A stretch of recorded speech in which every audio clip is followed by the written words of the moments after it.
Hey guys, Jenny Estrada here. Today's demo is going to show you how the exact same products can give you totally different results. I'm going to share all of my do's and don'ts for makeup application. If you like what you see here, make sure you hit the like button down below, subscribe, and share it with your girlfriends. But let's get rocking and rolling. So in today's demo, the left side of my face, I'm going to be doing makeup application, the ways that I typically see girls apply their makeup. On the right side, I'm going to use the exact same products, but show you the best application tips for beautiful results. All right, let's get started. So most girls know to moisturize daily, but they skip their sunscreen. So on the left, I'm just doing moisturizer. On the right, I'm mixing a broad spectrum sunscreen with my moisturizer, and then I'm gonna press it into the skin and smooth in upward strokes. Don't forget about your neck. Man, sunscreen makes such a big difference in prevention and taking care of your skin. It's actually the #1 anti-aging thing you can do. The next product is primer. Now this is one that a lot of the girls skip, and it's a crime to not prime, but I'm gonna leave it off of the left of my face, and over here on the right, I'm gonna start applying by patting it all over, especially focusing on the areas where I have fine lines, large pores, and that's because primer is essentially like spackle for your face. It helps fill in and just smooth everything before you do your foundation. You just wanna let it set for 60 seconds, and then you're good to go. So now we're ready for foundation. I see so many girls apply their foundation with their fingers, like this.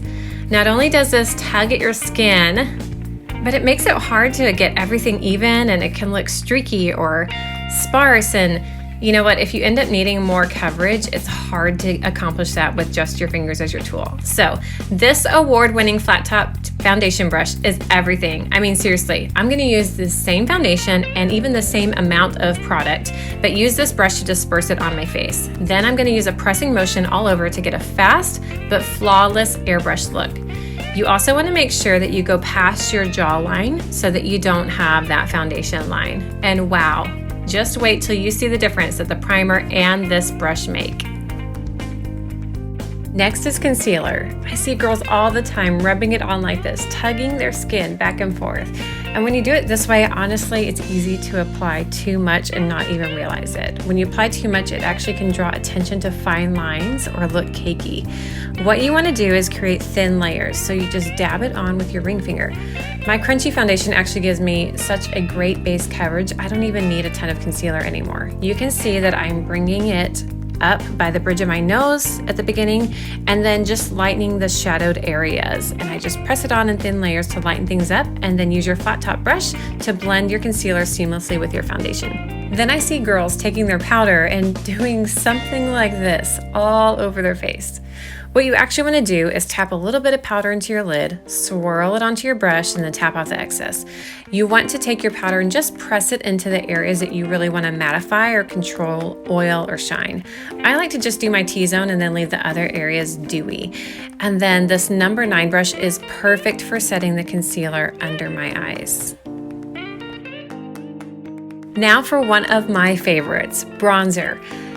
So many times I see girls just brushing it on like this, and this placement honestly is too low. It's really not a good look because it drops your whole cheekbone. And I also see girls take their bronzer and just sweep it across the middle of their forehead. What you want to do instead is grab some bronzer, tap off the excess, and then start at your hairline. You want to sweep it just below your cheekbone so that that color hugs your cheekbone. So sweep it in an upward motion toward your hairline. And then next, what we're going to do is frame the rest of our face. I like to take a little bit more of my bronzer and just press it on close to my hair. Then I actually move my hair back and swirl it to blend it into my hairline, and that just really helps you avoid having a muddy line. For blush, I often see girls just sweep it on and put it either too low where you have larger pores, or just put on too much color. Instead, you want to apply most of the color to the apples of your cheek and sweep in a checkmark shape. This angled brush makes it so easy to apply this shape and not get too much color. Then you want to grab that flat top brush and smooth out the harsh lines. This makes it appear as though the color is actually truly coming from your skin. Highlighter is one of my all-time favorites. Placement is everything with this product. So here it's too low and it really emphasizes every pore. You want to instead sweep it higher on the cheekbone where the light hits and follow a C shape around the eye. I'm also going to dab it on my chin, the end of my nose, and use the pointed end of this brush to highlight the outer brow bone.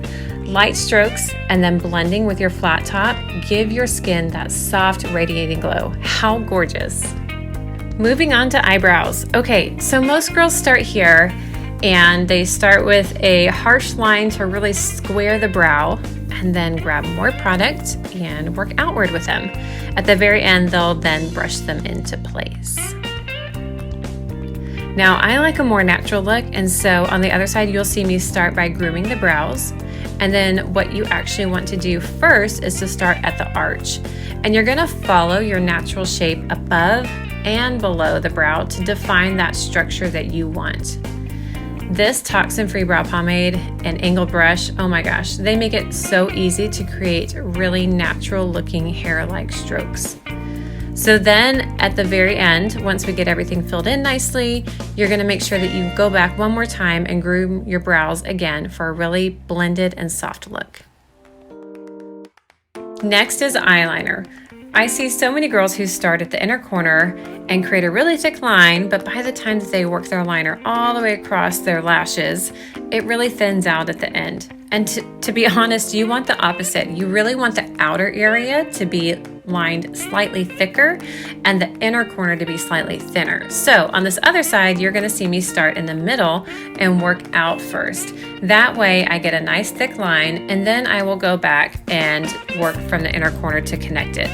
At the very end, I also like to go and line the lower lashes just about halfway to help open up the eye. Time for eyeshadow. Okay, first of all, these sponge applicators aren't doing anyone any favors. But let's talk about the application. So you sweep a color all over, and then next you grab a darker color to use in the crease. But so many girls bring it in way too far. They bring it all the way over. And do you see just the harsh lines that these sponges give when you apply your eyeshadow with them? On the other eye, what we're gonna actually use is eyeshadow brushes, and I'm gonna start with a dark shade first. So I'm gonna use this fluffy blender brush to help just diffuse the color as I apply it to the outer half of my crease, rocking it back and forth and then rolling it on the area up above. Now I'm going to use that same lighter shade of eyeshadow, but I'm gonna use a brush to pack the color on with a patting motion. And then I'll carry just a little bit to the area up above. At the end, one of the most important steps is to go back and blend everything. So I'm going back to that fluffy blender brush and I'm going to just swirl everything to blend it nicely. For mascara, I see so many girls just blink to apply their mascara. And the problem with that is they're only getting the tips of their lashes. On this other eye, what I'm gonna do is I'm gonna start at the bottom of my lash line and gently wiggle it as I sweep it up. I actually like to start at the outer part of my lashes because you want the outer lashes to be the thickest and the fullest. So once you get a good base coat at the base of your lashes, you're gonna sweep the brush up, and that helps add length and make sure they all get coated.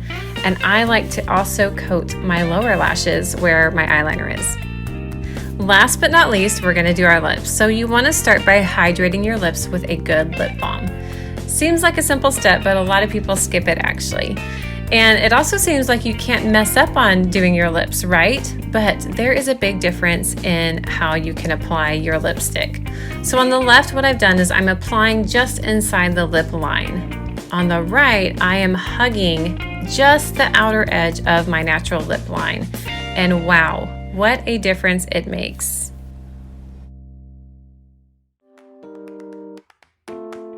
And there you have it, same products, but very different results.